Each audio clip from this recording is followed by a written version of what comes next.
ফেরেশতারা আমাকে সাহায্য করলো পাহাড়ের মাঝে ওঠার জন্য। আমি সেখানে অনেক চিৎকার চেঁচামেচির আওয়াজ শুনতে পাইলাম। ফেরেশতাদেরকে জিজ্ঞাসা করলাম কিসের আওয়াজ?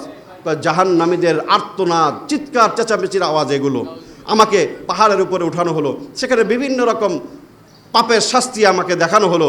এর মধ্যে আমি একদল মানুষকে দেখলাম, পাগুলো উপরের দিকে, মাথাটা নিচের দিকে, উলঙ্গ করে তাদেরকে উপর করে ঝুলানো অবস্থায় রাখা হয়েছে, মাথাটা নিচের দিকে, এবং আগুনের কেচি দিয়ে তাদের ঠোঁট, মুখ, জিহ্বা এগুলো কাটা হচ্ছে আর রক্ত গড়িয়ে পড়তেছে। আমি জিজ্ঞাসা করলাম এরা কারা, কেন এদেরকে এরকম কঠিন শাস্তি দেওয়া হচ্ছে? ফেরেশতারা আমাকে বলল এরা আপনার উম্মতের বেরোজাদার মানুষ। এই রোজাদার শুনো, এই ইবাদতটা আল্লাহর কাছে এত প্রিয় যে যেই ব্যক্তি রোজা রাখলো সারাদিন, রোজা রাখার কারণে একটা মুখের থেকে স্বাভাবিক একটা গন্ধ বের হয়, পাকস্থলী খালি থাকার কারণে একটা অন্যরকম একটা গন্ধ বের হয় মুখ দিয়ে।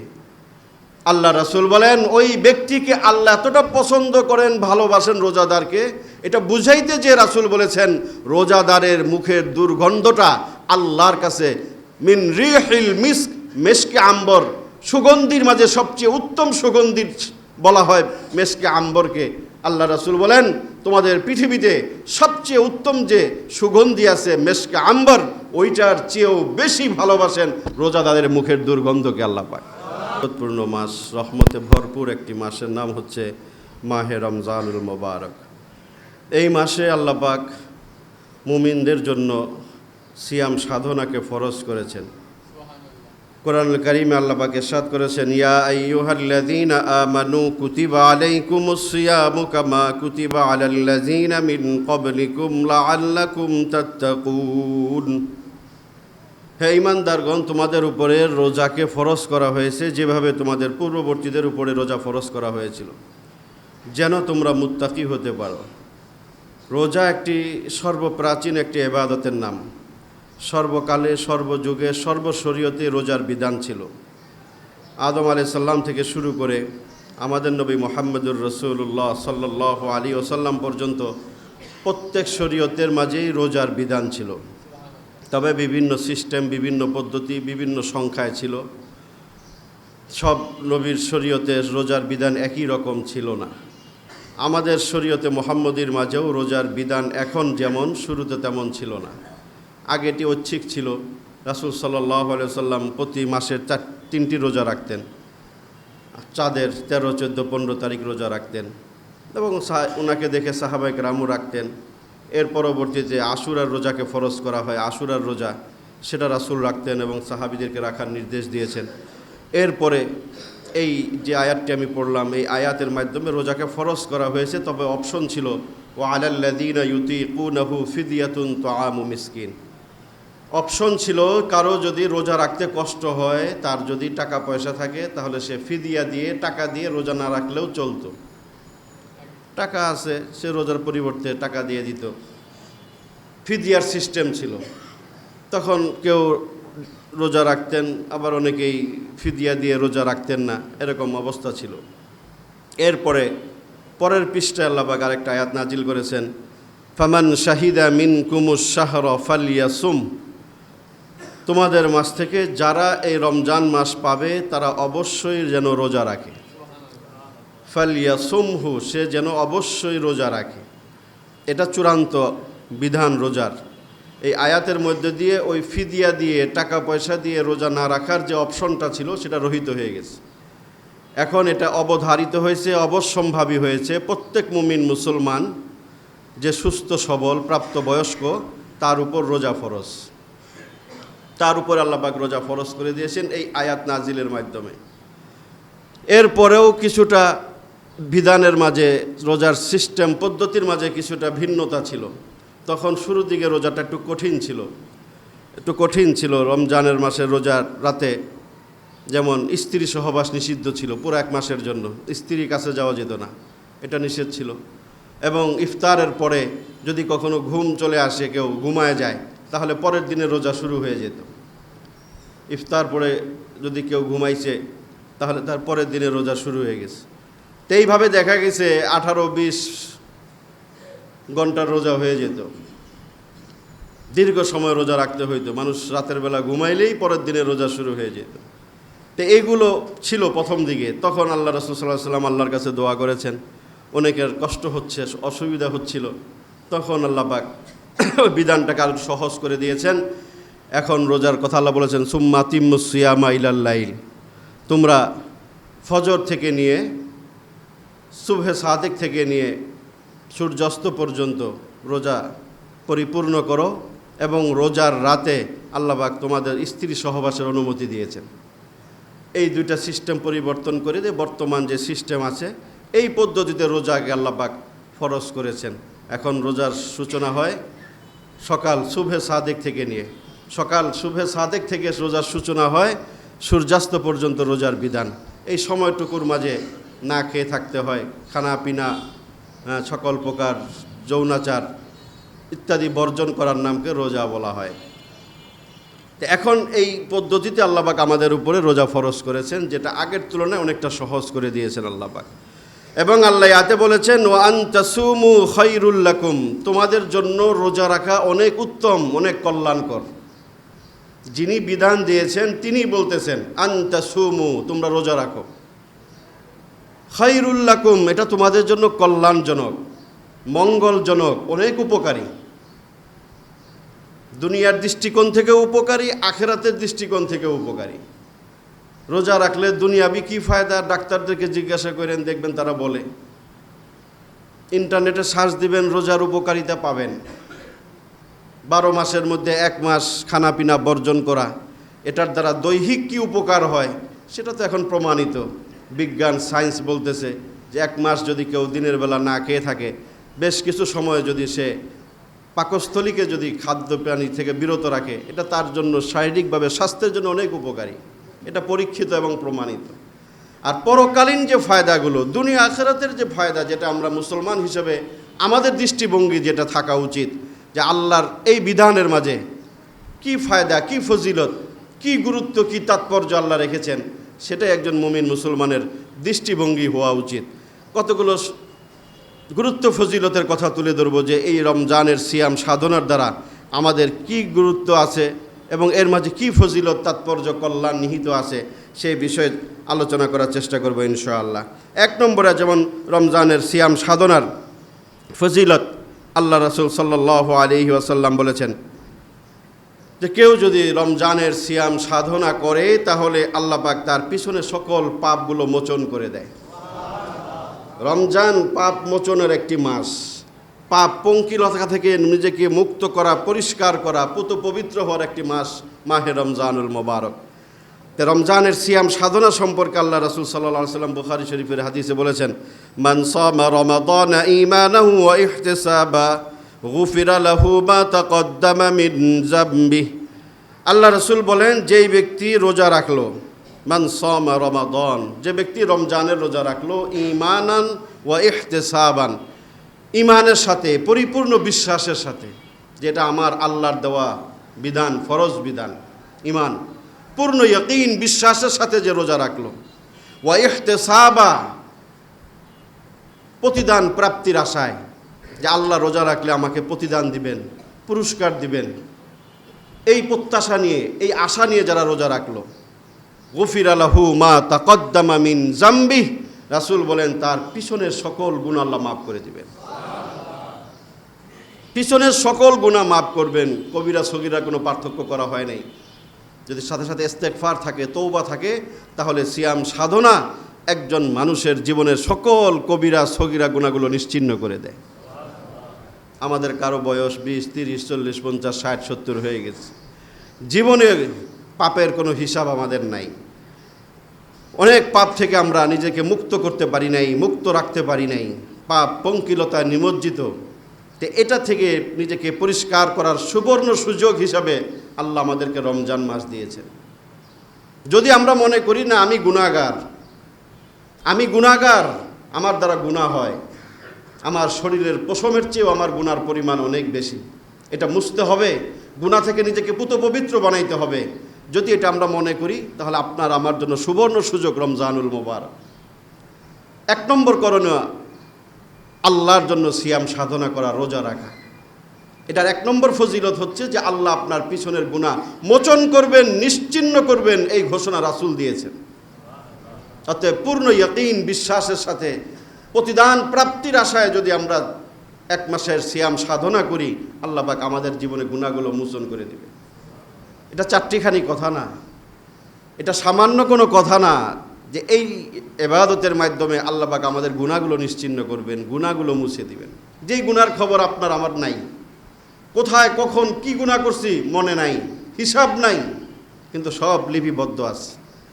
সেগুলো যদি আল্লাহ পাক এই একটা ইবাদতের উসিলায় যদি মোচন করেন, সেগুলো যদি আল্লাহ মুছে দেয়, হিসাব থেকে যদি আমাকে নিষ্কৃতি দেয়, তাহলে এইটার চেয়ে বড় প্রাপ্তি আর কি হতে পারে।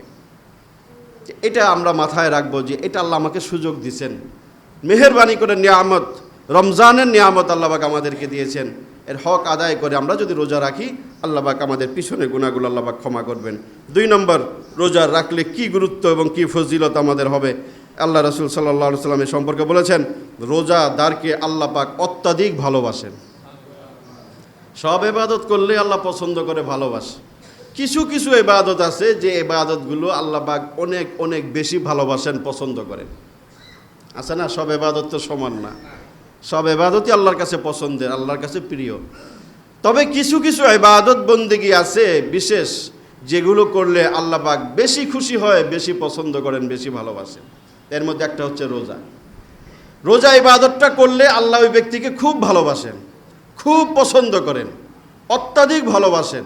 তার একটা দৃষ্টান্ত আল্লাহ রাসূল বুখারীর হাদিসে বলেছেন, ওয়াল্লাযী নাফসি বিয়াদিহি, রাসূল বলেন, ওই সত্তার কসম যার হাতে আমার প্রাণ, যার হাতে আমার জীবন, ওই আল্লাহর শপথ খেয়ে রাসূল বলেছেন, ওয়াল্লাযী নাফসি বিয়াদিহি লা খুলুফু ফামিস সাইম আতয়াবু ইনদাল্লাহি মিন রিহিল মিস্ক। এই রোজাদার শুনো, এই ইবাদতটা আল্লাহর কাছে এত প্রিয় যে যেই ব্যক্তি রোজা রাখলো সারাদিন, রোজা রাখার কারণে একটা মুখের থেকে স্বাভাবিক একটা গন্ধ বের হয়, পাকস্থলী খালি থাকার কারণে একটা অন্যরকম একটা গন্ধ বের হয় মুখ দিয়ে। আল্লাহ রাসূল বলেন, ওই ব্যক্তিকে আল্লাহ এতটা পছন্দ করেন, ভালোবাসেন রোজাদারকে। এটা বুঝাইতে যে রাসূল বলেছেন, রোজাদারের মুখের দুর্গন্ধটা আল্লাহর কাছে মিন রিহিল মিস্ক, মেশকে আম্বর, সুগন্ধির মাঝে সবচেয়ে উত্তম সুগন্ধি বলা হয় মেশকে আম্বরকে। আল্লাহ রাসূল বলেন, তোমাদের পৃথিবীতে সবচেয়ে উত্তম যে সুগন্ধি আছে মেশকে আম্বর, ওইটার চেয়েও বেশি ভালোবাসেন রোজাদারের মুখের দুর্গন্ধকে আল্লাহ পাক। এটা দিয়ে রাসূল বুঝাইছেন যে বাকিটা বুঝে নাও যে আল্লাহ কতটা ভালোবাসে তোমার এই রোজা, এই ইবাদতটা করলে। তোমার মুখের দুর্গন্ধটা আল্লাহর কাছে ভালো লাগে, যে দুর্গন্ধ তোমার প্রিয়তম মানুষের কাছেও ভালো লাগবে না? লাগবে? হ্যাঁ, আপনার যত খাতিরা মানুষ, যত প্রিয় মানুষ হোক, তাদের কাছেও দুর্গন্ধ ভালো লাগবে না। প্রিয়তমা স্তরা বলেন, প্রেমিক প্রেমিকা বলেন, বন্ধু বান্ধব বলেন, যতই কাছের লোক হোক, কারো শরীর থেকে যদি গন্ধ আসে, সেটা মানুষ পছন্দ করে না, দূরে সরায় দেয়, ঘৃণা করে। কিন্তু আল্লাহ রোজাদারকে এতটাই পছন্দ করেন, ভালোবাসেন, যে তার মুখের দুর্গন্ধটা আল্লাহর কাছে মেশকে আম্বরের চেয়ে ভালো লাগে। এরপরে আর কোনো ব্যাখ্যার প্রয়োজন হয় না যে আল্লাহ রোজাদারকে কতটা ভালোবাসেন, এরপরে আর কোনো ব্যাখ্যা লাগে না। একটা ছোট্ট ব্যাখ্যা দিয়ে রাসূল বুঝাই দিয়েছেন যে রোজাদারকে আল্লাহ কতটা ভালোবাসেন।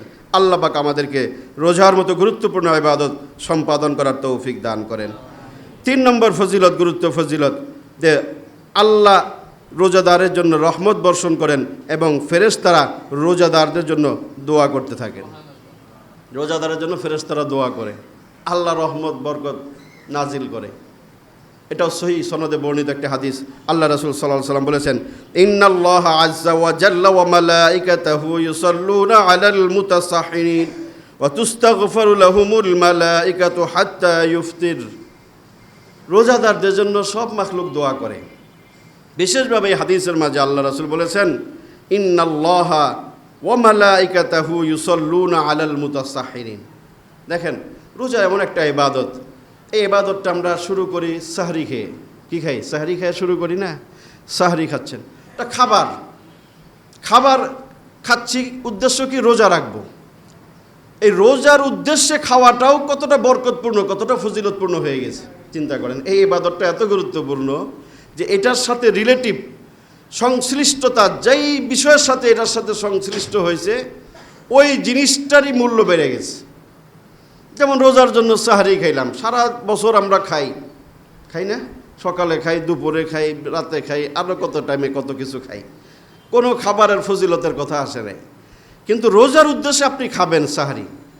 রাসূল বলেছেন তাসাহারু ফাইন্না ফিস সুহুরি বারাকা, তোমরা সাহারি খাও, অল্প হইলেও সাহারি খাও, কারণ ওই খানার মাঝে আল্লাহ তোমার জন্য বরকত রেখে দিস। কেন? ওইটা খায়া তুমি রোজা রাখবা, রোজার মতো ইবাদত তুমি করবা ওইটা খায়া, এই জন্য ওই খানার ভিতরে আল্লাহ বরকত ঢুকাইয়া দিস। পান্তা ভাত খান, রুটি কলা খান, পানি খান, দুধ খান, খেজুর খান, যাই খান, ওই খানার ভিতরে বরকত রেখে দিছে। কার খাতিরে? রোজার খাতিরে, যে এই খানাটা খাচ্ছেন আপনি রোজার জন্য, এই জন্য আল্লাহ ওটার ভিতরে বরকত দিয়ে দিছে। এবং এই হাদিসে রাসূল সাল্লাল্লাহু আলাইহি ওয়াসাল্লাম বলেছেন, স্বয়ং আল্লাহ ওই যারা সাহারি খায়, ইউসাল্লুনা আলাল মুতাসাহহিরিন, যারা সাহারি খায় তাদের জন্য আল্লাহ নিজের স্বয়ং রহমত বর্ষণ করেন। ওয়া মালাইকাতাহু, এবং ফেরেশতারা যে সাহারি খাইল রোজার জন্য, তার জন্য ফেরেশতারা সারাদিন দোয়া করতে থাকে। একটা খাবার রোজার উদ্দেশ্যে খাওয়ার কারণে সেটার মধ্যে এত এত বরকত, এত এত গুরুত্ব, ফজিলত, যে আল্লাহ তার জন্য রহমত বর্ষণ করতে থাকে, ফেরেশতারা তার জন্য দোয়া করতে থাকে। হাদিসটা সহিহ। এটা রমজানের রোজার অন্যতম একটি তাৎপর্য, একটি ফজিলত, যে আল্লাহ তার জন্য রহমত বর্ষণ করেন এবং স্বয়ং ফেরেশতারা তার জন্য দোয়া করতে থাকে। 4 নম্বর রোজার গুরুত্ব ফজিলত হিসাবে আমরা জানতে পারি যে রোজাটাকে আল্লাহ রাসূল সাল্লাল্লাহু আলাইহি ওয়াসাল্লাম ডাল বলেছেন। ডাল, যুদ্ধের মাঝে ডাল থাকে না? হ্যাঁ, ডাল তলোয়ার, যেটা দিয়ে প্রতিরোধ করে। আল্লাহ রাসূল বলেছেন আসসিয়ামু জুন্নাতুন কা জুন্নাতি আহাদিকুম মিনাল কিতাল, আসসিয়ামু জুন্নাতুম মিনান নার। আল্লাহ রাসূল বলেন এই ইবাদতটা, রোজাটা এমন একটা ইবাদত যেটা তোমার জন্য জাহান্নামের শাস্তি থেকে ঢাল হবে, ঢাল স্বরূপ।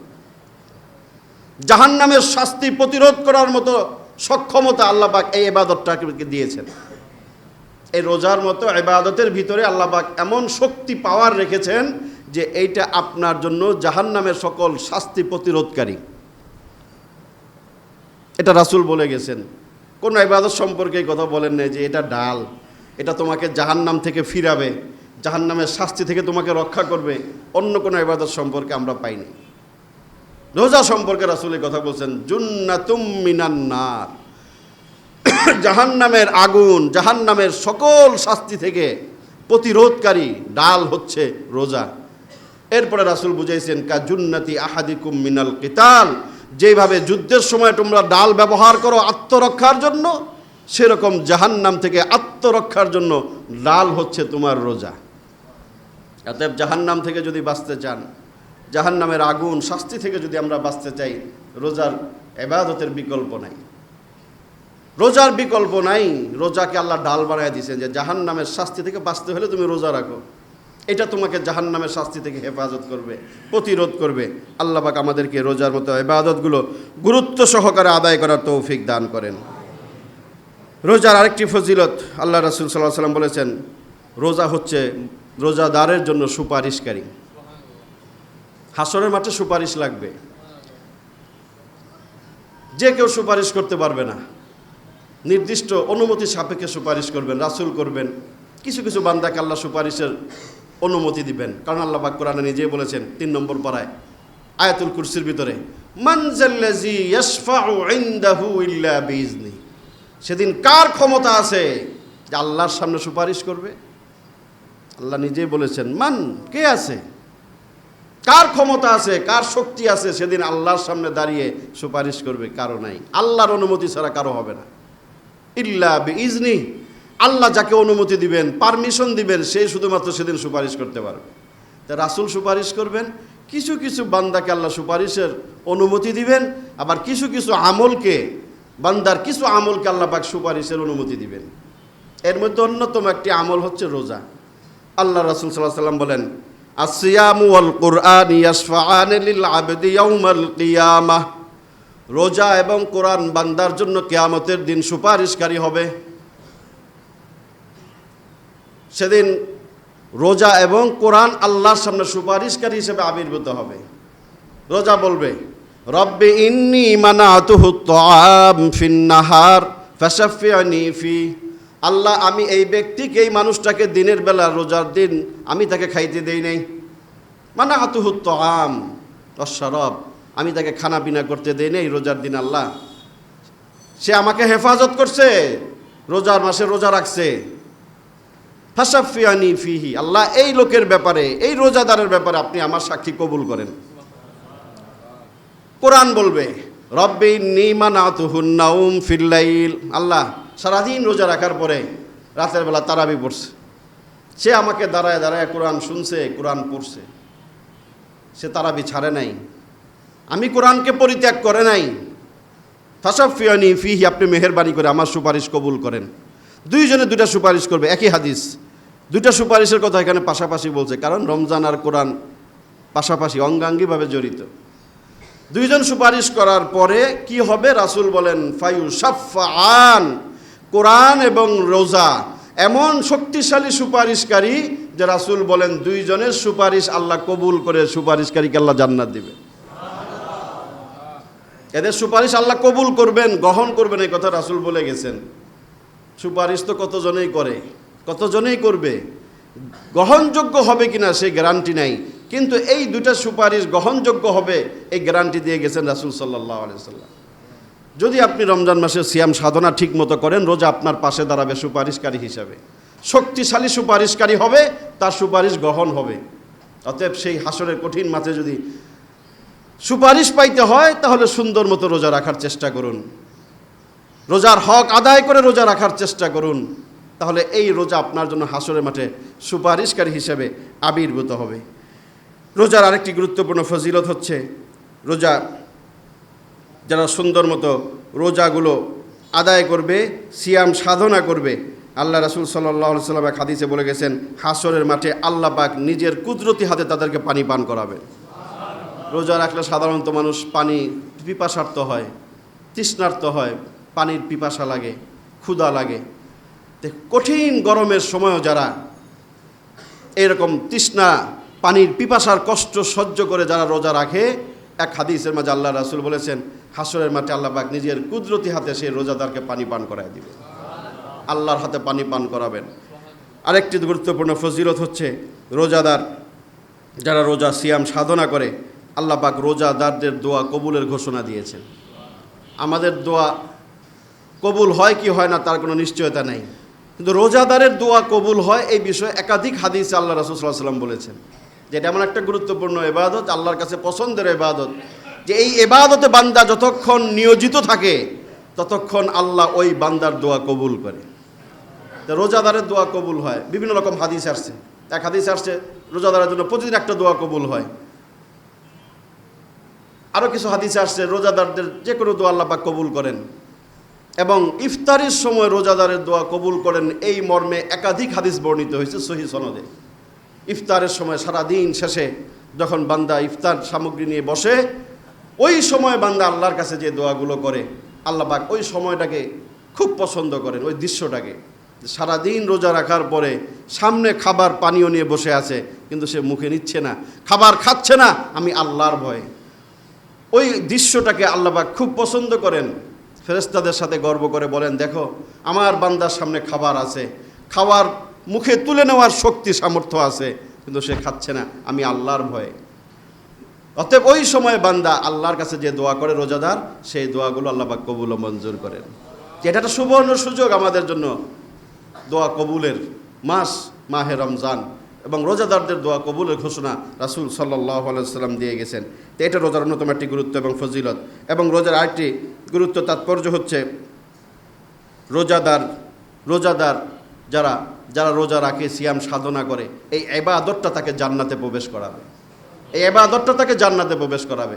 আবু উমামা বাহলি থেকে বর্ণিত বুখারী শরীফের হাদিস, আল্লাহ রাসূল সাল্লাল্লাহু আলাইহি ওয়াসাল্লামকে বলছেন যে আমাকে এমন একটা আমলের কথা বলে দেন যেই আমলটা করলে আমি সহজে জান্নাতে যেতে পারি। আইয়ুদখিলানিল জান্নাহ, জান্নাতে যাওয়ার একটা আমল বলে দেন হুজুর। তা আল্লাহ রাসূল সাল্লাল্লাহু আলাইহি ওয়াসাল্লাম তাকে বলছেন আলাইকা বিসসাওম, তুমি রোজা রাখো। তিনবার একই প্রশ্ন করছে, হুজুর আমার একটা ভালো আমল বলে দেন যে আমলটা করলে আমি সহজে জান্নাতে যেতে পারি। উমামা বাহিলি বলেন যে আমাকে রাসূলকে আমি তিনবার প্রশ্ন করছি, একই প্রশ্ন তিনবার করেছি, রাসূল আমাকে একই জবাব দিয়েছেন আলাইকা বিসসাওম ফাইন্নাহু লা ইদলা লাহ, তুমি রোজা রাখো, কারণ এটা এমন একটা ইবাদত যার বিকল্প কোনো ইবাদত আল্লাহ তৈরি করেন নাই। এই ইবাদতের বিকল্প কোনো ইবাদত আল্লাহ বানায় নাই। রাসূল নিজে বলেছেন এটা তুলনাহীন, বিকল্পহীন একটা ইবাদত, সিয়াম সাধনা। তুমি বেশি বেশি রোজা রাখো, এই ইবাদত তোমাকে জান্নাতে নিয়ে যাবে। সুবহানাল্লাহ। রোজার আরেকটি অন্যতম গুরুত্বপূর্ণ বৈশিষ্ট্য ফজিলত হচ্ছে যে রোজাদারদের জন্য আল্লাহ পাক স্বয়ং তাদেরকে দিদার নসিব করবেন। রোজাদারদেরকে আল্লাহ পাক সাক্ষাৎ দিবেন জান্নাতে। সেই ঘোষণা আল্লাহ রাসূল সাল্লাল্লাহু আলাইহি ওয়াসাল্লাম দিয়েছেন, লিস-সাইমি ফারহাতান, ফারহাতুন ইনদা ফিতরি ওয়া ফারহাতুন ইনদা লিকাই রাব্বি। রোজাদারদের জন্য দুইটা আনন্দের মুহূর্ত রাসূল বলেন। একটা হচ্ছে দিন শেষে ইফতারের সময় আনন্দ লাগে, হতে পারে সারা দিন শেষে খাবার খায় রোজাদার, রোজা ভঙ্গ করে, সেই একটা আনন্দ, অথবা রোজা ওই মুহূর্তে দোয়া কবুল হয়, সেটার কারণে মুমিন আনন্দিত হতে পারে।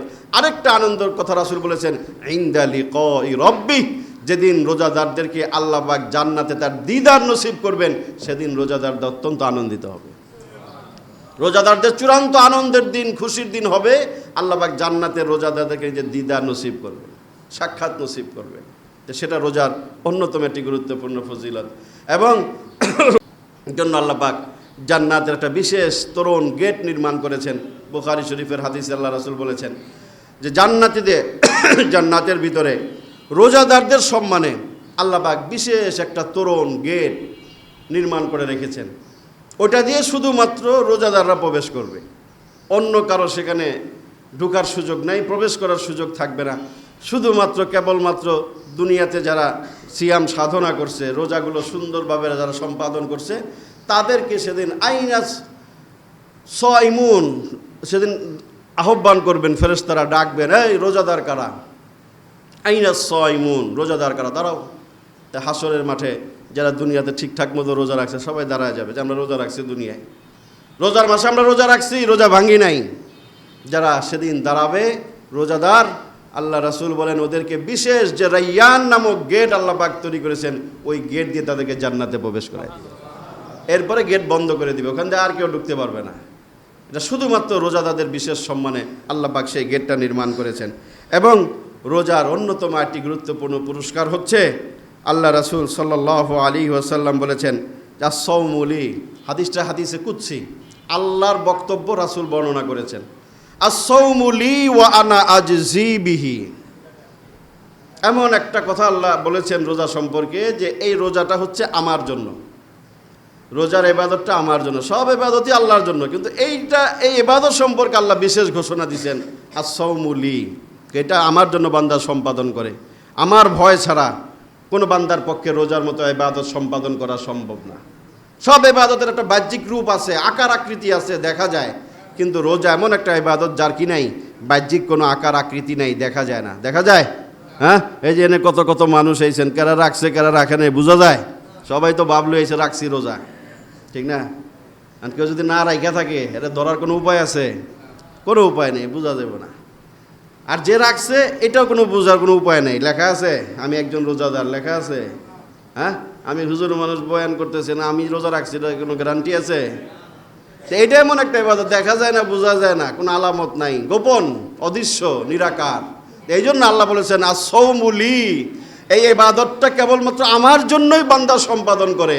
ওয়া আনা আজজি বিহি, আমি আল্লাহ ঘোষণা দিচ্ছি যারা রোজা রাখবে, সিয়াম সাধনা করবে, আমি আল্লাহ নিজের হাতে তাদেরকে পুরস্কার তুলে দিব।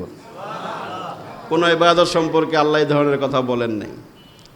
একটা হাদিস মনে রাখেন, তাহলে রোজা রাখা অনেকটা সহজ হবে, যে এই ইবাদত সম্পর্কে আল্লাহ বলছেন এটা বান্দা আমার জন্য করে, আমি আল্লাহ নিজের হাতে পুরস্কার তুলে দিব।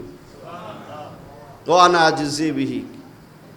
আর কেউ কেউ বলছেন উজজা বিহি, শব্দটাকে ঘুরাইয়া বললে, মজহুল দিয়ে বললে, এরকমও আছে কোনো কোনো বর্ণনায়, তখন অর্থ হবে রোজা আমার জন্য আর আমি আল্লাহ নিজে রোজার পুরস্কার, মানে আমি তার হয়ে যাব। যে রোজা রাখবে আল্লাহ তার হয়ে যাবে, তখন হাদিসের অর্থ এটা হবে। হয়তো নিজে হাতে পুরস্কার তুলে দিবেন আল্লাহ রোজার, অথবা আল্লাহ নিজে কি হবেন, রোজাদারের জন্য হয়ে যাবেন। তো এর চেয়ে বড় পুরস্কারের আর কিছু আছে বলে আমাদের জানা নাই। এত কিছু ফজিলত গুরুত্ব শোনার পরেও যদি কেউ রোজা না রাখে, গুরুত্ব উপলব্ধি যদি না আসে, তার আর রোজার উপলব্ধি গুরুত্ব তার জীবনে আর আসার সুযোগ নাই। আছে? ফজিলত তো কম শুনেন নাই, কম জানি না, আমরা অনেক জানি। তারপরেও তো অনেক আছে যারা রোজা রাখে না, বিভিন্ন অজুহাতে বাহানা দিয়ে রোজা ভাঙ্গে, রোজা রাখে না। আছে না এরকম? হ্যাঁ আছে। যার ভিতরে আল্লাহর ভয় নাই, তারে যতই বয়ান করা হোক, যতই ফজিলত শোনাক, কাম হইব না। কহে ওরকম ফজিলত কত পইরা থাকে, শুনলে কি হইব। আর যার ভিতরে গুরুত্ব আছে, আল্লাহর ভয় আছে, তার এত ফজিলত শোনার দরকার নাই, এত বয়ানের দরকার হয় না। আমার আল্লাহর হুকুম, আমার আল্লাহর নির্দেশ, ইসলামের 5 স্তম্ভের অন্যতম একটা গুরুত্বপূর্ণ স্তম্ভ, এই অত্যাবশ্যক ইবাদত হচ্ছে রোজা, সিয়াম সাধনা করা। সে রোজা রাখবেই, তাকে মাইরা পিটাইয়া কোনো প্রলোভন দিয়ে ভয় দেখায় তাকে রোজা ভাঙ্গানো যাবে না। ঠিক কিনা বলেন? বহু বুড়া মানুষ আছে রোজা রাখে, হ্যাঁ, শক্তি সামর্থ্য কমে গেছে তাও রোজা ছাড়ে না। আবার অনেক সুস্থ সবল মানুষ আছে রোজা রাখে না, গ্যাস্ট্রিকের ব্যথা, পেট ব্যথা, অমুক ব্যথা, বিভিন্ন অজুহাত দিয়ে মানুষ রোজা রাখে না। অনেকের কাছে অজুহাতই নাই, রাখবো না, কি হয়েছে আপনার, কি আছে না, লাগে প্রকাশ্যে খায় রমজান মাসে। মানে কেউ কালা কাপড় লাল কাপড় ঝুলাই খায়, কেউ আছে এমনি খায়। খামু সমস্যা কি মিয়া? হ্যাঁ, আমার খাওয়ান আমি খামু, যেমনে মন চায় হেমনে খামু, আপনাকে কি? তো এমন কম বক্ত নাফরমানও তো আছে না? বন্ধুরা আমার, রমজান মাসের 1 নম্বর করণীয় সিয়াম সাধনা করা। রমজান মাস যদি না রাখেন, রোজা রাখলে তো ফজিলত অনেক, আমি তো 10-12টা কইলাম, এরকম আরও অনেক ফজিলত আছে, অনেক গুরুত্ব তাৎপর্য আছে। না রাখলে কি হবে? আল্লাহর হুকুম লঙ্ঘন হবে। যেগুলো বলছে ফজিলত, রাখলে উল্টায় দিবেন, তাহলে রোজা না রাখার বিভীষিকা, ভয়ঙ্কর যে অবস্থাটা, সেটা পরিস্ফুটিত হবে। আল্লাহ বেরাজ হবেন, আল্লাহ অসন্তুষ্ট হবেন, আপনার উপর রহমতের পরিবর্তে আল্লাহর গজব আসবে, বিভিন্ন রকম আযাব, গজব, ধ্বংস আপনার জন্য অনিবার্য হবে। এবং এক হাদিস আল্লাহ রাসূল বলেছেন, আমি ঘুমন্ত ছিলাম, 2জন ফেরেশতা আমাকে একটা সমতল ভূমি দিয়ে একটা পাহাড়ের উপরে ওঠার জন্য বলতেছে। আমি বললাম, না, আমি উঠতে পারবো না এত বড় পাহাড়ে। ফেরেশতারা আমাকে সাহায্য করলো পাহাড়ের মাঝে ওঠার জন্য। আমি সেখানে অনেক চিৎকার চেঁচামেচির আওয়াজ শুনতে পাইলাম। ফেরেশতাদেরকে জিজ্ঞাসা করলাম, কিসের আওয়াজ? জাহান্নামীদের আর্তনাদ, চিৎকার চেঁচামেচির আওয়াজ এগুলো। আমাকে পাহাড়ের উপরে উঠানো হলো, সেখানে বিভিন্ন রকম পাপের শাস্তি আমাকে দেখানো হলো। এর মধ্যে আমি একদল মানুষকে দেখলাম, পাগুলো উপরের দিকে, মাথাটা নিচের দিকে, উলঙ্গ করে তাদেরকে উপর করে ঝুলানো অবস্থায় রাখা হয়েছে, মাথাটা নিচের দিকে, এবং আগুনের কেচি দিয়ে তাদের ঠোঁট, মুখ, জিহ্বা এগুলো কাটা হচ্ছে, আর রক্ত গড়িয়ে পড়তেছে। আমি জিজ্ঞাসা করলাম, এরা কারা, কেন এদেরকে এরকম কঠিন শাস্তি দেওয়া হচ্ছে? ফেরেশতারা আমাকে বলল, এরা আপনার উম্মতের বেরোজাদার মানুষ, এরা আপনার উম্মতের বেরোজাদার, যারা রোজা রাখে নাই রমজান মাসে। এর একটা শাস্তি সিম্পল, আল্লাহ রাসূলকে আল্লাহ দেখাইছেন, হ্যাঁ, উপতা কইরা উল্টায়া ঝুলাইয়া মুখ জিহ্বা কেটে দিবেন আল্লাহ পাক, রক্ত প্রবাহিত হবে, ওই লাঞ্ছিত অবস্থায় ঝুলায় রাখবেন যারা দুনিয়াতে বিনা কারণে, বিনা ওজরে রোজা ছেড়ে দিছে, সিয়াম সাধনা করে নাই, আল্লাহর হুকুম আদায় করে নাই। এরকম একটা শাস্তির কথা আল্লাহ রাসূল সাল্লাল্লাহু আলাইহি ওয়াসাল্লাম বলে গেছেন। আল্লাহ পাক আমাদেরকে সুস্থ সুন্দরভাবে, গুরুত্ব সহকারে সিয়াম সাধনা করার তৌফিক দান করেন। তো রোজা কাকে বলে? আমরা তো জানি সারাদিন না খেলাম রোজা। হ্যাঁ, শাব্দিক অর্থে, পারিভাষিক অর্থে সকাল থেকে সন্ধ্যা পর্যন্ত খানা পিনা বর্জন করা, যৌনাচার বর্জন করা, না খেয়ে থাকার নাম রোজা, সকাল থেকে নিয়ে সন্ধ্যা পর্যন্ত। এটা রোজার শাব্দিক অর্থ, পারিভাষিক অর্থ। কিন্তু শুধুমাত্র সকাল থেকে সন্ধ্যা পর্যন্ত না খেয়ে থাকলেই কি রোজা হয়? আল্লাহ রাসূল সাল্লাল্লাহু আলাইহি ওয়াসাল্লাম কি বলে দেখেন। আল্লাহ রাসূল বলেন, লাইসা সিয়ামু মিনাল আকলি ওয়াশ শুরবি ইন্নামা সিয়ামু মিনাল লাগবি ওয়ার রফাস। রাসূল বলেন, উহাকে রোজা বলে না, খানা পিনা বর্জন করাকে রোজা বলে না। ইন্নামা সিয়ামু মিনাল লাগবি ওয়ার রফাস, রোজা বলা হয় অশ্লীল কাজ, কর্ম, কথাবার্তা, বেহুদা অনর্থক কাজ, কথাবার্তা, গুনাহ, নাফরমানি, অশ্লীলতা ইত্যাদি বর্জন করাকে রোজা বলে। এটা রাসূলের হাদিস। তা আমরা প্রচলিত অর্থে রোজা যেটাকে মনে করি, সেটা তো অবশ্যই লাগবে, সকাল থেকে সন্ধ্যা পর্যন্ত না খেয়ে থাকুন লাগবে, ঠিক আছে। পাশাপাশি শুধু এটাকেই রোজা বলে না। এই হাদিসে বলছেন, রাসূল বলেছেন, এটাকে প্রথমে এনকার করেছেন, লাইসা সিয়ামু মিনাল আকলি ওয়াশ শুরব, খানা পিনা বর্জনকে রোজা বলে না, রাসূল বললেন হাদিসের শুরু অংশে। তারপরে বলছেন, ওয়া ইন্নামাস সিয়ামু মিনাল লাগবি ওয়ার রফাস। এই শোনো, রোজা কাকে বলে? খানা পিনা বর্জনের পাশাপাশি তোমাকে সকল প্রকার পাপাচার বর্জন করতে হবে। সকল প্রকার অশ্লীল কাজ, নির্লজ্জ বেহায়াপনার কাজ, গুনার কাজ ছাড়তে হবে। ওয়ার রফাস ওয়াল লাগবু, রফাস মানে অশ্লীল বেহায়া নির্লজ্জ যৌনাচার যত রকম খারাপ কাজ আছে নাফরমানি এগুলো ছাড়তে হবে। আর লাগবুন মানে বেহুদা কাজ, অনর্থক কাজ, হুদাই বয়ে গল্প করে, পেশাল পরে, আজাইরা কাম, বেহুদা কাম, সব কিছু যদি ছাড়তে পারো তাহলে সকাল থেকে সন্ধ্যা পর্যন্ত না খেয়ে থাকলে এটাকে রোজা বলে। আরেক হাদিসে আল্লাহ রাসূল সাল্লাল্লাহু আলাইহি সাল্লাম বলেছেন, রুব্বা সাইমিন লাইসা লাহু মিন সিয়ামিহি ইল্লাল জু, অনেক রোজাদার আছে এরা সারাদিন না খেয়ে থাকার পরে শুধুমাত্র ক্ষুধার জ্বালা ভোগ করা ছাড়া, ক্ষুধার যন্ত্রণা ভোগ করা ছাড়া আর কিছুই পায় না। কাদের সম্পর্কে বলছেন? ওই যে যারা না খেয়েছিল ঠিক কিন্তু গুনাহ ছাড়ে নাই, গুনাহ ছাড়ে নাই, বেহায়াপনা, নির্লজ্জ কাজ, অশ্লীল কাজ পরিত্যাগ করে নাই, তাদের সম্পর্কে বলছে যে এরা সারাদিন না খেয়ে থাকে ফাও, সারাদিন না খেয়ে থাকে ফাও, এতে কোনো উপকার নাই, এতে কোনো বেনিফিট নাই, এটা ফাও যাইব কে? হ্যাঁ, তো রোজার পরিপূর্ণ সংজ্ঞা সে বাস্তবায়ন করে নাই। যে সংজ্ঞাটা খালি আমরা জানি, হ্যাঁ ওইটুক খালি ওই সংজ্ঞাটুক সে আদায় করছে, সকাল থেকে সন্ধ্যা পর্যন্ত না খেয়েছিল কিন্তু নামাজ পড়ে নাই, নিজের গুনাহ বর্জন করে নাই, যেমনে খুশি এমনে চলছে।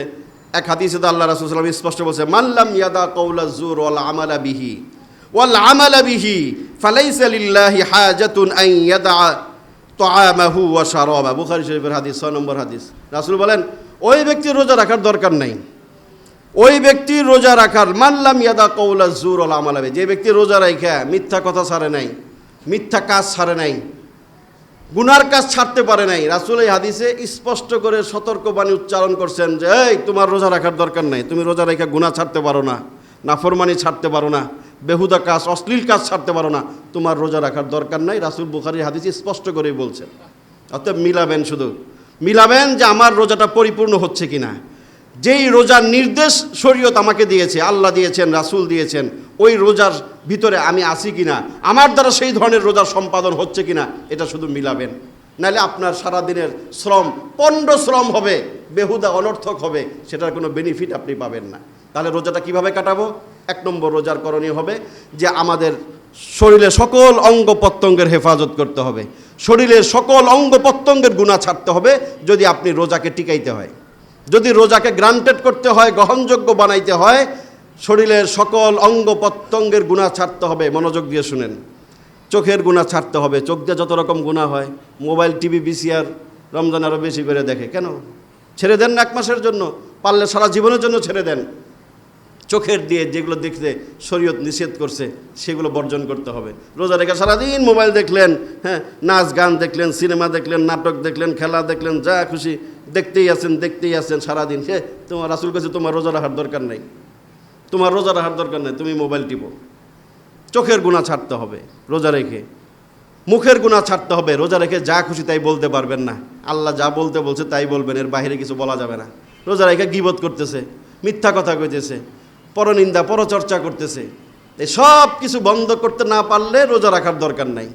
অতএব মুখে তালা মারতে হবে, মুখ কন্ট্রোল করতে হবে, সকল অঙ্গ প্রত্যঙ্গ, মুখের দ্বারা যত রকম গুনাহ হয়। এই জন্য রোজা রেখে বেহুদা কথা বলার দরকারই নেই, বেহুদা কথার দরকারই নেই। প্রয়োজন হলে কথা বলবেন, নাহলে বলবেন না।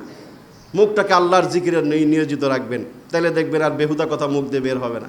মুখ কন্ট্রোল, চোখ কন্ট্রোল, কান দিয়ে আল্লাহ যা শুনতে বলছেন সেগুলো শুনবেন, বাকি কিছু শোনা যাবে না, শুনলে রোজা শেষ। গান শুনতেছে কানের মধ্যে লাগায়, অনেকে রোজার মাসেও গান, নাটক, সিনেমা অনেক কিছু কানের ভিতরে দিয়েই রাখে। হ্যাঁ, রাস্তাতে হাঁটলে ধাক্কায় সরান লাগে, অনেক সময় আছে না, রাস্তার মাঝখানে কানের মধ্যে দিয়ে হাঁটতেই থাকে, যতই হরন বাজায় এর খবরই থাকে না। আরে দুনিয়া আখিরাত বরবাদ করতেছো তুমি, কি আছে এটার ভিতরে? এত কিছু তোমার কানের ভিতরে দিয়ে তুমি শুনতেছো। তো রোজার মাসে মেহেরবানি করে আল্লাহর রাস্তায় এগুলো পরিত্যাগ করতে হবে। গান বাজনা যা কিছু ইসলাম শরীয়ত নিষেধ করছে শুনতে, সেগুলো বর্জন করতে হবে। এভাবে হাত যেগুলো ধরতে, স্পর্শ করতে, হাতের যে বিধিবিধান আছে শরীয়তে, সেটা মেনে চলতে হবে, তাহলে রোজা হবে, নাহলে রোজা হবে না। রোজা রাখছে, অবৈধ ইনকাম করতেছে, ব্যবসা করতেছে, 2 নম্বরই ব্যবসা করতেছে, যেমনি খুশি হাত ব্যবহার করতেছে। রাসূল বলছেন এই রোজার দাম নাই মিয়া, তোমার রোজা রাখার দরকার নাই। রোজা রেখে হারাম ইনকাম সব সময়ের জন্যই হারাম। রমজান মাসেও যদি আপনি হারাম হাত কাজে ব্যবহার করেন হাতটাকে, তাহলে তো আপনার রোজাও নষ্ট হলো, ঈমান আমল বরবাদ হলো। এই জন্য হাতের ব্যবহার সুনিশ্চিত করতে হবে। পায়ের ব্যবহার, মস্তিষ্কের ব্যবহার, চিন্তা চেতনার ব্যবহার, সব কিছু যখন আমার অঙ্গ প্রত্যঙ্গগুলো আল্লাহর হুকুম মতো পরিচালিত করব, গুনাহমুক্তভাবে এই অঙ্গগুলো চালাবো, তখনই আমার জন্য রোজা কমপ্লিট হবে। এছাড়া রোজা কমপ্লিট হবে না। তো এইগুলো আমরা বর্জন করব, পারবো না ইনশাআল্লাহ? 1 মাস কমপক্ষে নিয়ত করি যে আল্লাহ আমি 1 মাস আমাকে গুনাহমুক্তভাবে রমজান কাটানোর তৌফিক দান করেন। আমি প্রতিজ্ঞাবদ্ধ হব আমরা যে আমরা 1 মাস কমপক্ষে চেষ্টা করব কোনো গুনাহমুক্তভাবে কাটানোর জন্য রমজানটা। আল্লাহ আমাদেরকে তৌফিক দান করেন। রমজানে কি করব? রমজানে কি করণীয়? 1 নম্বর করণীয় রমজান মাসে রোজা রাখা। প্রাপ্তবয়স্ক নারী, পুরুষ, ধনী, গরিব, সাদা, কালা, সবার জন্য রোজা ফরজ। নিজে রাখবো, অপরকে উদ্বুদ্ধ করব। আপনি পরিবারের দায়িত্বশীল হলে পরিবারের সকলের রোজা রাখা নিশ্চিত করবেন। নাবালেকদের উপরে রোজা ফরজ নাই, কিন্তু প্রাপ্তবয়স্ক সাবালক হয়ে গেছে যে তার উপর রোজা ফরজ। হ্যাঁ, যে বাচ্চা নাবালেক তার উপর শরীয়ত বাধ্য করে নাই, কিন্তু অভ্যাস করানো ভালো। বাচ্চাদেরকে ছোট অবস্থায় কিছু কিছু করে তাদেরকে রোজা অভ্যস্ত করে করানো। বাকি প্রাপ্তবয়স্ক যারা, এদের সবার জন্য রোজা ফরজ। যারা হোটেল ব্যবসা করেন আপনাদের জন্য রোজা ফরজ। আপনারা মানুষের রোজা ভাঙ্গাইতেছেন লাল নীল কাপড় ঝুলাইয়া, খুবই খারাপ কাজ এটা। 1 মাসের জন্য দিনের বেলা রোজার দোকানটা বন্ধ রাখা যায়, হ্যাঁ, কিন্তু এটা আপনি হয়তো জানি না আপনি নিজে রোজা রাখেন কি না রাখেন, কিন্তু বহু মানুষের রোজা ভাঙ্গার পিছনে আপনি ভূমিকা রাখতেছেন না? কথা বলেন না কেন? 1 মাস দিনে আপনি রোজাটা রাখেন, আপনার আল্লাহ পাক রিজিকের ব্যবস্থা তো সব কিছু আল্লাহর কাছে। আপনি যদি দিনের বেলা এই ধরনের কাজ না করেন, আল্লাহ আপনার নাকে না খাওয়ায় রাখবেন না তো? কেন আপনি এই লাল নীল কাপড় লাগায় ভিতরে চা খাওয়াইতে হবে? কি জনদরদি! কত অসুস্থ মানুষ আছে না হুজুর, তাদেরকে খাওয়াতে হবে না? অসুস্থ মানুষ তোমার হোটেলে খাইতে আসে, অনেক রিক্সা চালকরা আসে খাইতে। এই চিন্তা তোমার দরকার নাই। কেউ রোজা না রাখার অনুমতি শরীয়তে দিছে অসুস্থ ব্যক্তি আর যার রোজা রাখার সামর্থ্য নাই, সক্ষমতা, শারীরিক ফিটনেস নাই, এই 2 শ্রেণীর মানুষের জন্য রোজা না রাখার অনুমতি। এছাড়া আর অনুমতি নাই। তো সফরে গেলে সাময়িকভাবে রোজা না রাখার অনুমতি আছে, পরবর্তীতে কাজা করতে হয়। যদি দূরের সফরে যায়, সফরটা যদি কষ্টদায়ক হয়, অসুস্থ যদি হয়, খুব অসুস্থ হয়ে গেছে, রোজা রাখতে পারতেছে না, সাময়িক রোজা ভাঙ্গার অনুমতি আছে। অথবা অতি বার্ধক্যে পৌঁছে গেছে, শরীরে রোজা রাখার সামর্থ্য নাই, তার জন্য বিকল্প কথা শরীয়ত বলছে। এছাড়া অন্য কোনো মানুষের জন্য আমি রিক্সা চালাই, আমি মাটি কাটি, আমি কঠিন পরিশ্রম করি, আমি খেলোয়াড় খেলতে হয়, আমি অমুক করি, আমার রোজা রাখা কষ্ট, আমি রাখবো না, না, এই অনুমতি আপনাকে ইসলাম দেয় নাই। এই অনুমতি দেয় নাই আপনাকে। আপনি রিক্সা কম চালান, রাতের বেলা চালান, বিকল্পভাবে চিন্তা করেন। তো রিক্সাবাহীদের জন্য রোজার ফরজ, ধনী গরিব নির্বিশেষে সকলের জন্য রোজার বিধানটা ফরজ। 1 নম্বর এই মাসের করণীয় যে কোনো মূল্যে 30টা রোজা রাখা, আল্লাহর সাহায্য চাওয়া, তৌফিক কামনা করা, সর্বোচ্চ চেষ্টা করা আল্লাহ একটা রোজা যেন আমার দ্বারা ভঙ্গ না হয়, আমি যেন কোনো মানুষের রোজা ভঙ্গের কাজে সহায়তাকারী না হই।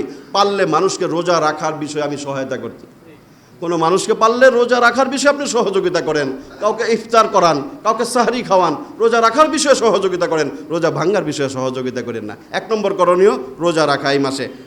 অবশ্যই যেন আল্লাহ পাক আমাদেরকে রোজা রাখার তৌফিক দেয়, সে সাহায্য, সেই তৌফিক আল্লাহর কাছে কামনা করা। 2 নম্বর এই মাসে 2 নম্বর একটা করণীয় হচ্ছে তারাবির নামাজ পড়া 20 রাকাত রাতের বেলা। তারাবির নামাজ এটা রমজানের সুন্নতে মুআক্কাদা, যেটা সারা বছর নাই, রমজানের বিশেষ ইবাদত তারাবির নামাজ। অনেকে রোজা রাখে কিন্তু নামাজ পড়তে চায় না, নফল নামাজ তো সুন্নত, না পড়লে কি হয়েছে? না পড়লে নাই, কিন্তু রোজার যে ফজিলত বলছে না, এটা 30 পাতা বিশিষ্ট চেক বইয়ের মতো। প্রতিদিন ব্ল্যাঙ্ক চেক বইয়ের পাতা আপনার হাতে তুলে দেওয়া হয়েছে, যত খুশি আপনি অঙ্ক বসাইতে পারেন। ওই দিন চলে গেলে ওই চেক বইয়ের পাতাটা জমা হয়ে যায়, এরপর এটার মাঝে আর কোনো অঙ্ক বসানোর সুযোগ থাকে না। যেই মাসে আল্লাহ পাক ফরজকে 70টা ফরজের সমতুল্য করেছেন, নফলকে ফরজের সমতুল্য করেছেন, প্রত্যেকটা ইবাদত 70 গুণ মর্যাদা বৃদ্ধি করেছেন, সেই মাসে আপনি তারাবিকে নফল বলে, সুন্নত বলে পরিত্যাগ কেন করবেন? এটা বোকামি না?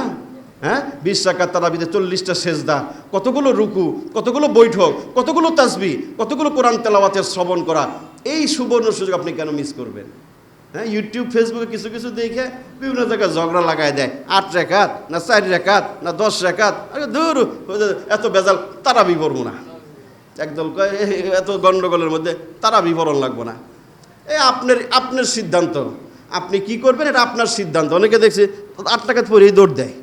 কে এই যে ইউটিউব মৌলবীরা কিছু বলছে, তারাবি 8 রাকাত, হ্যাঁ, তাহলে আপনি যেখানে 8 রাকাত পড়ে আপনি 8 রাকাত পড়েন, যেখানে 20 রাকাত হয় সেখানে আপনি 8 রাকাত পড়ে চলে গেলেন, এখানে আপনি ফিতনা করলেন না? আপনি এটা পারলে প্রমাণ করেন যে 20 রাকাত তারাবি নাই, এটা কোরআন সুন্নাহ দ্বারা প্রমাণিত না। আপনি পারলে এটা প্রমাণ করে আপনি আমাদেরকে আপনার দলে নেন। বুঝেন নাই? যদি আপনার কাছে এই ধরনের কোনো দলিল শক্ত প্রমাণ থাকে যে 20 রাকাত তারাবি রাসূল পড়েন নাই, ওমর পইরা ভুল করছে, ওমর নাফরমানি করছে, নাউজুবিল্লাহ, এমন যদি দুঃসাহস আপনার থাকে, আপনি প্রমাণ করেন যে 20 রাকাত তারাবি বেদাত। কোনো ভাইরা বলার চেষ্টা করে 20 রাকাত তারাবি নাকি বেদাত, নাউজুবিল্লাহ বলেন জুড়ে। এদের ঈমান নিয়ে শঙ্কা হয়। ওমর ইবনুল খাত্তাবকে রাসূল বলছে আল উমরু ফিল জান্নাহ, ওমর জান্নাতি মানুষ, খলিফাতুল মুসলিমিন। ওমর সম্পর্কে রাসূল বলছেন আমার পরে যদি কেউ নবী হতো সেটা ওমর হইতো। সেই ওমর 20 রাকাত তারাবি জামাতের সাথে পড়ছে, বহু ভুরি প্রমাণ আছে। আগেও রাসূল পড়ছেন 20 রাকাত, আবার মাঝে মাঝে ছেড়েও দিয়েছেন যেন ফরজ না হয়ে যায়, এই জন্য রাসূল ছেড়েও দিয়েছেন। কিন্তু ওমর ইবনুল খাত্তাব পড়েছেন। তার পরবর্তী যুগে ওই সময় বড় বড় সাহাবীরা জীবিত, সবাই 20 রাকাত তারাবি পড়ছেন, হাফেজ সাহেবদের পিছনে দাঁড়াইয়া সবাই জামাতের সাথে তারাবি আদায় করছেন, কেউ দ্বিমত করে নাই। তো ওরা বুঝে নাই তুমি এই জমানার সলিমুদ্দিন, তাদের চেয়ে বেশি বুঝে ফেলাইলা। হ্যাঁ, তো কেন তুমি বিভ্রান্ত হচ্ছ, অন্যদেরকে কেন বিভ্রান্ত করছো? খালি মাথা রাখবে যে এটা তো বোনাস মাস, এটা তো নেকি কামানের সুবর্ণ সুযোগের একটা মাস, আমি কেন নষ্ট করব? তারাবিতে দাঁড়ায় আমি হাফেজদের কোরআন তেলাওয়াত শুনবো। প্রতি হরফে 10 নেকির কথা রাসূল বলেছেন। রমজানের খাতিরে প্রতি হরফে 70 করে, 10কে 70 দিয়ে গুণ দিলে 700 নেকি হয় প্রতি হরফে রমজানে। কেন আপনি বঞ্চিত হবেন? অন্যকে কেন বঞ্চিত করবেন? এই জন্য রমজানের 2 নম্বর একটি আমল গুরুত্বপূর্ণ, তারাবির নামাজ। রাসূল তো বলেছেন মান কামা রমাদানা ঈমানান ওয়া ইহতিসাবা গুফিরা লাহু মা তাকদ্দামা মিন যামবি। যে ব্যক্তি রমজান মাসের দিনের বেলা সিয়াম সাধনা করার পরে রাতের বেলা কিয়ামুল লাইল করে, রাতের বেলা তারাবির নামাজ পড়ে, ওই ব্যক্তির পিছনের সকল গুনাহ আল্লাহ মাফ করে দেয়। সুবহানাল্লাহ।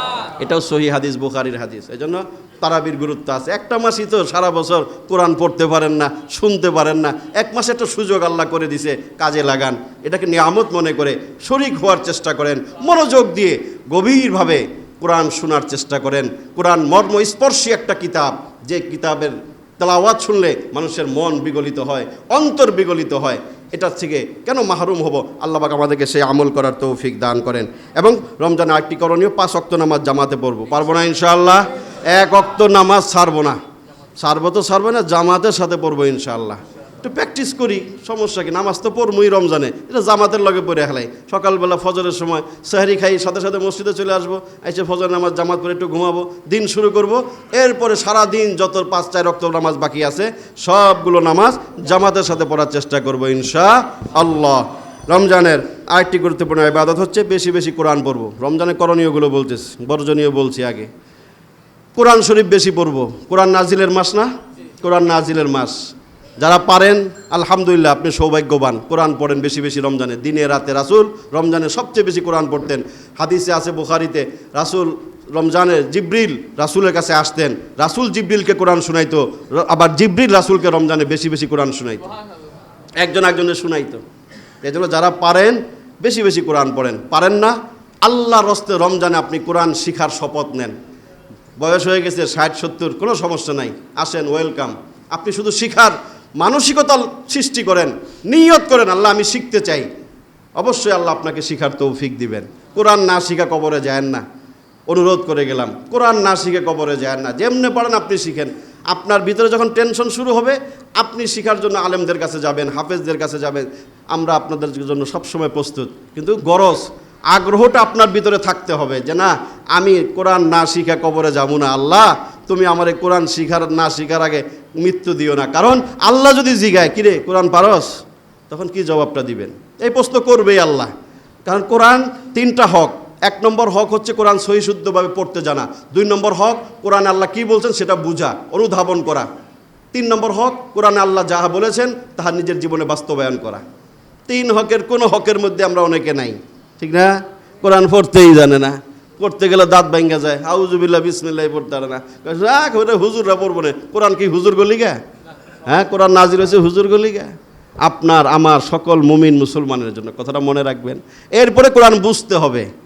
কোরআন বুঝবো, পড়নেওয়ালার সংখ্যাই নাই, বুঝনেওয়ালা তো আরও নাই, মাননেওয়ালা তো নাই বলতে গেলে। এই জন্য প্রথমে সহিশুদ্ধভাবে পড়া শিখা, 2 নম্বরে কোরআনে কি বলছে আল্লাহ একটু বোঝার চেষ্টা করেন আলেমদের সহায়তা নিয়ে, নির্ভরযোগ্য তাফসির গ্রন্থ থেকে যে আল্লাহ কি বলছে আমাকে কোরআনের ভিতরে, এটা বোঝার চেষ্টা করব।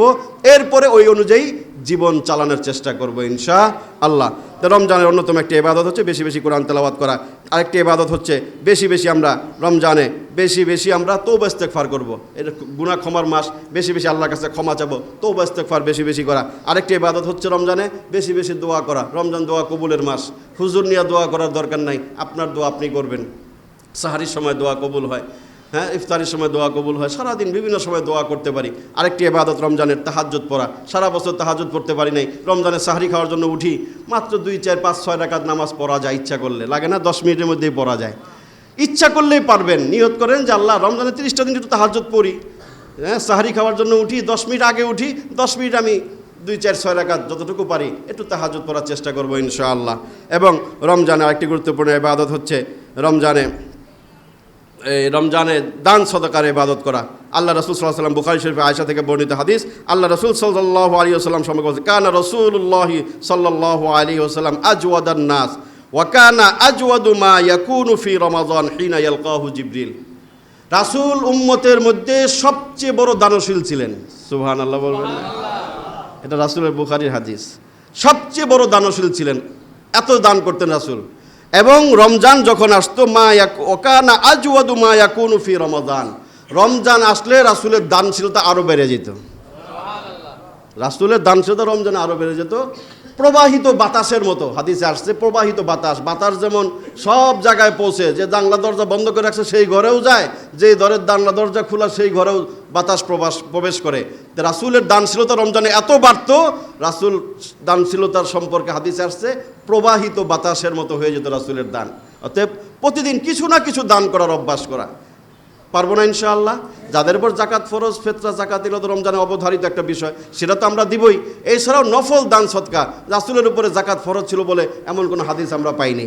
তারপরে রাসূল সবচেয়ে বেশি দান করতেন। এই জন্য ধনী গরিব নির্বিশেষে সকলের একটি গুরুত্বপূর্ণ ইবাদত হচ্ছে রমজানে বেশি দান সদকা করা এবং ইফতার পারলে করানো। এটা একটা গুরুত্বপূর্ণ একটা হাদিস। আল্লাহ রাসূল সাল্লাল্লাহু আলাইহি ওয়াসাল্লাম বলে গেছেন, ইফতার করানো এটা অনেক বড় একটা সওয়াবের জিনিস। যতজন রোজাদারকে আপনি ইফতার করাবেন, রাসূল বলেন ততগুলো রোজার সওয়াব আল্লাহ আপনাকে দান করবেন। আপনার রোজা কবুল হয়েছে কিনা গ্যারান্টি নাই, কিন্তু কোনো রোজাদারদেরকে যদি আপনি ইফতার করান, অতগুলো মকবুল রোজার সওয়াব আপনার আমল নামায় আল্লাহ দিবেন, তার মাঝে কোনো সন্দেহ নাই। এবং 3টা ফজিলতের কথা রাসূল বলছেন ইফতার করানোর। একটা হচ্ছে অতীতের গুনাহগুলো আল্লাহ মাফ করে দেয়। 2 নম্বর ফজিলত জাহান্নাম থেকে মুক্তি দেয়। 3 নম্বর ফজিলত যতজন রোজাদারকে ইফতার করানো হয় ততগুলো রোজার সওয়াব আল্লাহ পাক তাকে দান করেন।